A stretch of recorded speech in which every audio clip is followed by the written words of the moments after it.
Archivé par Golfactu. Merci. Merci beaucoup.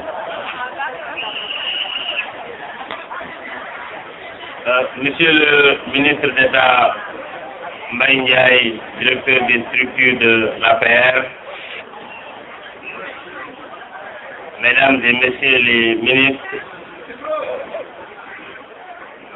honorables députés, honorables invités,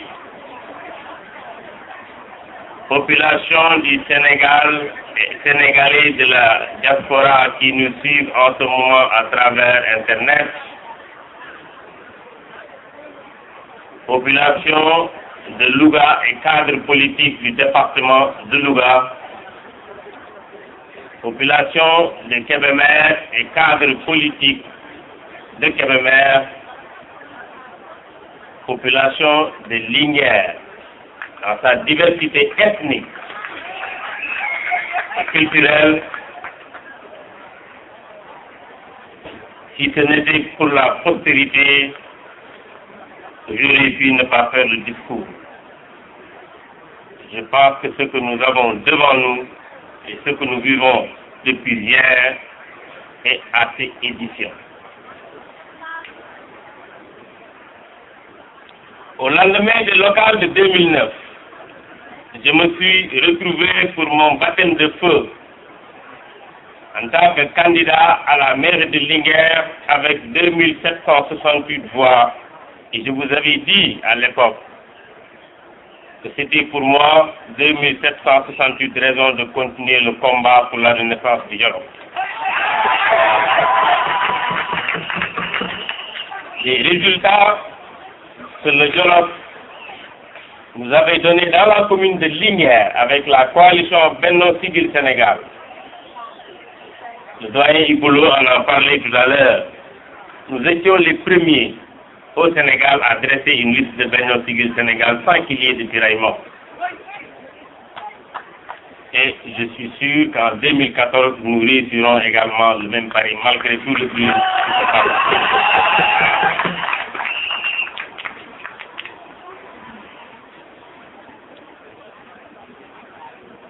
Ces 2768 raisons de continuer le combat pour la renaissance du Jolof était une raison pour nous. Puisqu'à l'époque, on était déjà dans le cadre de la coalition avec l'APR qui naissait les balbutiements d'un futur mariage. Le président Macky Sall veut la renaissance du Sénégal qui ne peut se concevoir sans celle du Jolof. C'est cela qui rend notre alliance naturelle.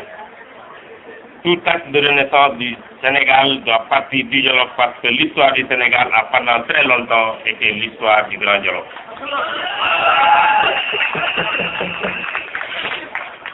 Je me suis engagé en politique non pas pour des privilèges ou le prestige parce que je les avais déjà. C'est ça la réalité.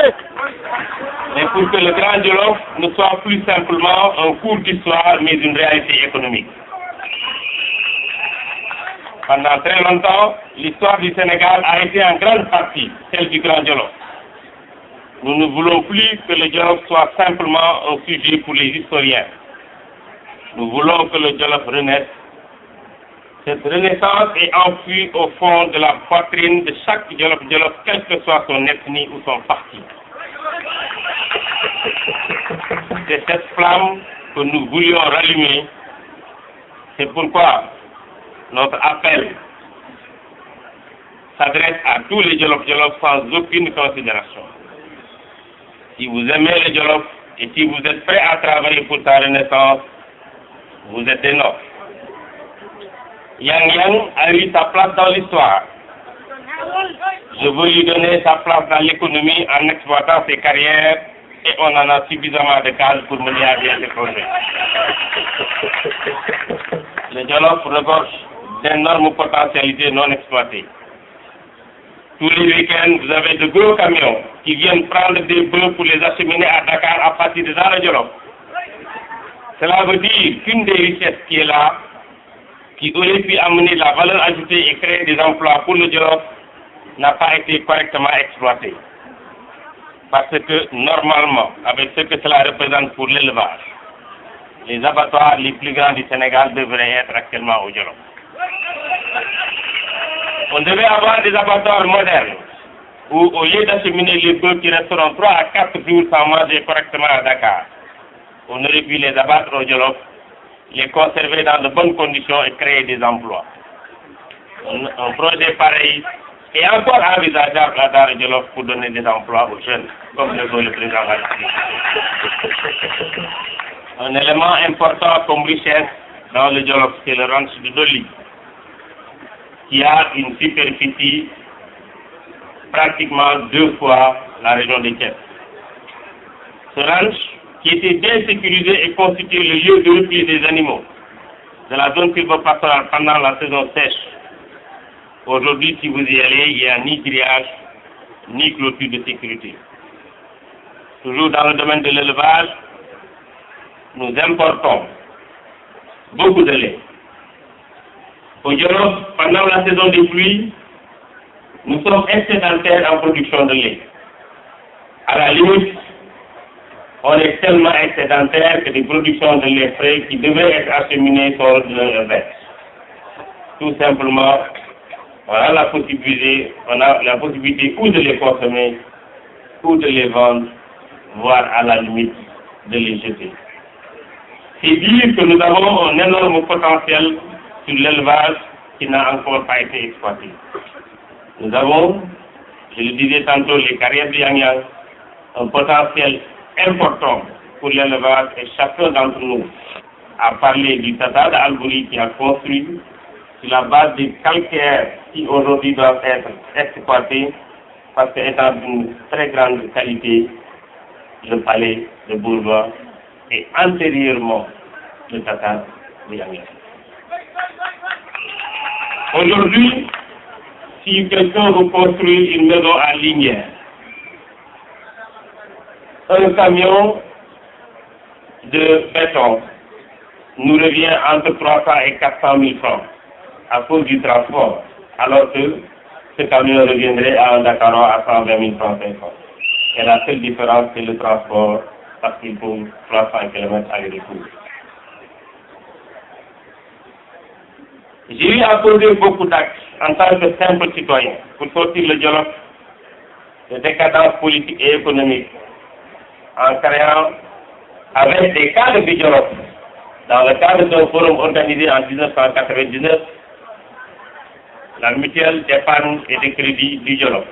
À l'époque, il y avait 0 guichet bancaire. Aujourd'hui, nous sommes fiers de dire que notre mutuelle, avec plus de 13 000 adhérents, compte 6 guichets avec des patrimoines qui lui sont propres.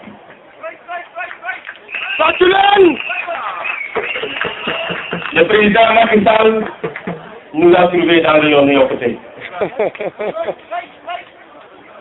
Nous ne pouvons pas envisager le chemin de la croissance sans trouver des moyens pour financer les jeunes, pour financer les femmes, pour financer les agriculteurs, pour financer les éleveurs.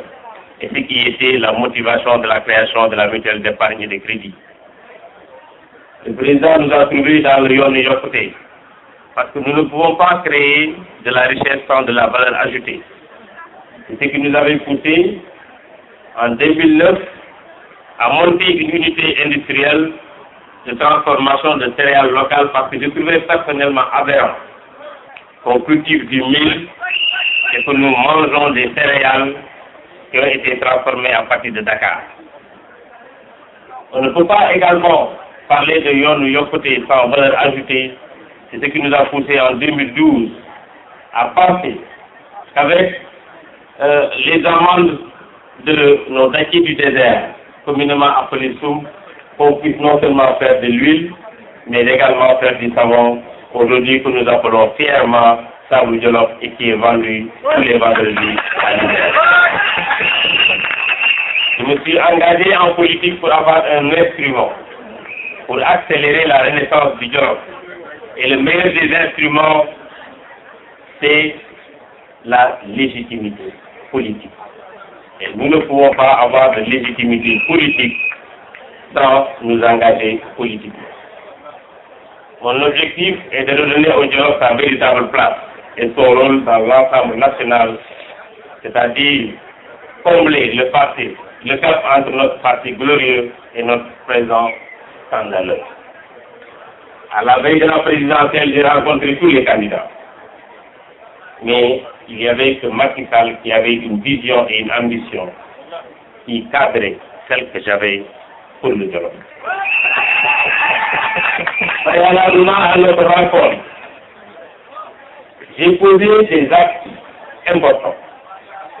Le premier étant d'abord d'envoyer une équipe d'experts au Jolof pour leur demander de nous mettre en place un programme économique et social pour le Jolof. C'est un document d'environ 200 pages qui m'a fut donné, résumé en une trentaine de pages que j'avais comme arme, comme document à présenter à tous les candidats à la présidentielle de 2012. Lorsque je fus interpellé par plusieurs candidats, j'ai demandé à vous, aux Jolof, dans une séance publique, de se prononcer individuellement en vous faisant le récit de l'ensemble des rencontres que j'ai eues avec les leaders. À l'issue de cette rencontre, vous m'avez dit, je vous cite, vous êtes le président du mouvement pour la renaissance du Jolof. Notre souhait est que vous fassiez alliance avec le président Macky Sall. Bizarrement, et je dis coïncidence pour coïncidence, c'était le jour où le président Macky Sall faisait son congrès d'investiture. Mais vous m'aviez dit, si vous n'êtes pas d'accord avec le président Macky Sall sur votre programme pour le Jolof, qui que vous choisirez, nous serons avec vous. C'est ce qui a fait qu'après avoir rencontré le président Macky Sall, chez lui, à la présence de Mahmoud Saleh ici présent, je lui ai montré le document que j'ai fait et nous l'avons parcouru ensemble, le résumé. À chaque fois que je tombais sur un point, il me dit nous sommes en convergence sur ce point. Je lui dis, si nous sommes d'accord sur ces points, je suis prêt à m'engager avec vous, mais à une condition. Il me dit laquelle condition? Je lui dis, une fois que je contribue avec le Jolof à vous élire président de la République, si vous ne voulez pas que je vous voie, je ne vous verrai plus. C'est pourquoi je veux que ces engagements soient des engagements publics que vous allez tenir en direct devant les Jolof. C'est un événement comme celui-là que je vous avais promis de lui organiser. Il me disait à l'époque qu'il avait des engagements et qu'il faisait qu'il aurait souhaité, dans la mesure du possible, que cet engagement puisse être pris à Dakar. C'est la raison pour laquelle le 4 janvier 2012, nous nous sommes rencontrés à Dakar, au Ravin, à Guédiawaye. Je lui dis, Monsieur le Président, je voudrais que ce discours que nous allons tenir soit retransmis en direct à Linguère pour que les populations du Jolof sachent que c'est vous qui êtes en train de prendre des engagements. Ces engagements furent pris, nous avions signé, et je lui avais dit que puisque nous sommes d'accord pour aller aux élections, moi j'ai pris la décision personnelle de fermer mon bureau et d'aller battre campagne à Linguère. Nous avions fait campagne. Et je me rappelle le jeudi qui a suivi le lancement de la campagne électorale ici à Daara Jolof. Je lui avais dit, il faisait 0h, voire 1h du matin. En 2000, le Jolof avait raté le virage de l'alternance. Souvenez-vous bien, en 2000, le meilleur score au deuxième tour d'Abdou Diouf, c'était à Linguère. Parce que Linguère avait décidé de voter pour Abdou Diouf. Et j'ai dit à Dara Djolof, devant tous les Djolof, que si vous ne gagnez pas Linguère, quel que soit l'issue des scrutins dans les autres départements, sachez que moi, Ali Moundiaye, vous ne me devez rien du tout. Si vous gagnez tout le Sénégal et que vous ne gagnez pas Linguère, je n'ai pas absolument besoin d'aucun poste dans l'administration, parce que moi, je peux fonctionner dans le pays. Avec le président Macky Sall, nous avions signé un engagement pour aller aux élections présidentielles de 2012, pour aller aux élections législatives de 2012 et pour aller aux élections locales de 2014. Mahmoud Saleh est là, il faut en témoigner, j'ai encore le document, ça devait moi. Et nous nous étions engagés d'y aller en partageant le financement de la campagne. Du reste, ce qu'il m'a donné, j'ai donné ça aux militants. Après la victoire, le président nous a donné un rôle important et pas des moyens. Le dialogue lui en est reconnaissant. Il n'était pas obligé de le faire parce que ce n'était pas un pacte. Le seul pacte que j'avais signé avec le président Macky Sall, c'était la renaissance du dialogue. Ce n'était pas des postes ni des positions. À plusieurs reprises, nous nous sommes rencontrés et au détour de chaque rencontre, il me dit quand est-ce que vous allez venir dans mon parti.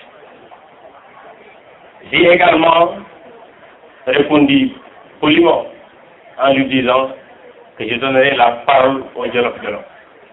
Et je vous avais dit, si vous n'êtes pas d'accord avec cette fusion, je n'y vais pas parce que je ne suis pas obligé. Je n'étais qu'invité à le faire.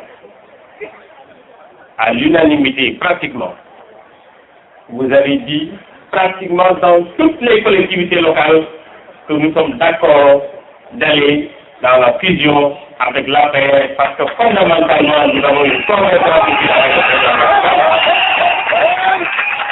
C'est ce qui justifie aujourd'hui cette séance. Le président Macky Sall m'avait dit dans un premier temps que je voudrais que ça soit une cérémonie sobre. Et j'étais dans son bureau avec le ministre directeur de cabinet. Je dis, monsieur le président, moi j'ai le dialogue derrière moi, nous ne pouvons pas rentrer en catimini.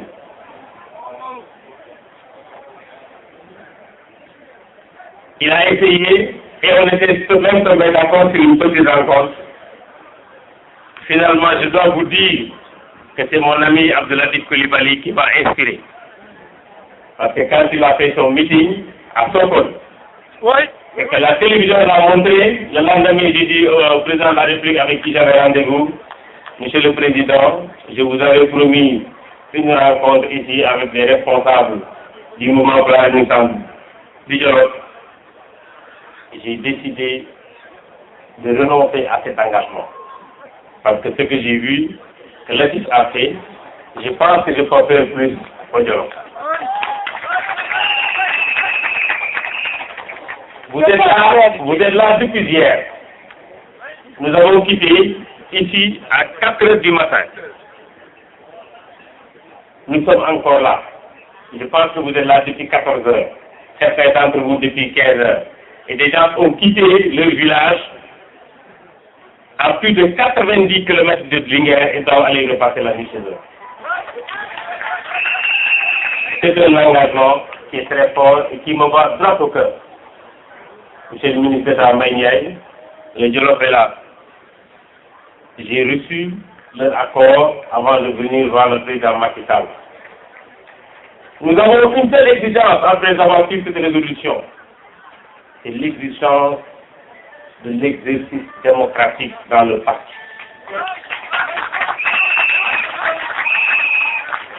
Ce que je dis à ceux qui sont dans le mouvement pour la renaissance du Djolof, le jour où nous serons dans l'APR, le mouvement pour la renaissance du Djolof n'existera plus. Ne faites plus de distinction entre un ancien membre du mouvement et un militant de l'APR. votre seule arme qui fait que je peux protéger certains ou en défendre d'autres sera le nombre de comités qu'ils me présenteront. Donc, monsieur le ministre d'État, je pensais qu'avant qu'on ne soit là, j'aurais le lot de cartes. Parce que j'ai actuellement des milliers de personnes qui attendent d'acheter.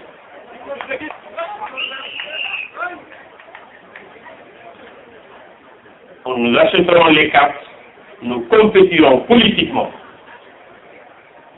pour que l'APR soit un parti fort dans d'abord l'échiquier politique au Jolof, dans l'échiquier politique au Sénégal, parce que figurez-vous, dans ce vaste rassemblement, nous avons des gens qui viennent de Tamba et qui sont des Jolof.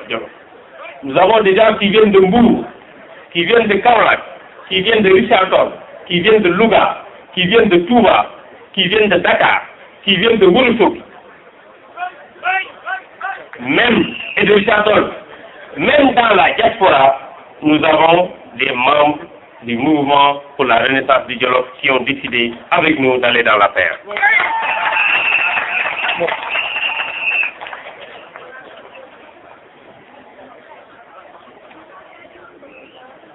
Depuis que je suis au gouvernement, ce qui était une vision du président Macky Sall s'est transformé en acte concret pour des projets du gouvernement.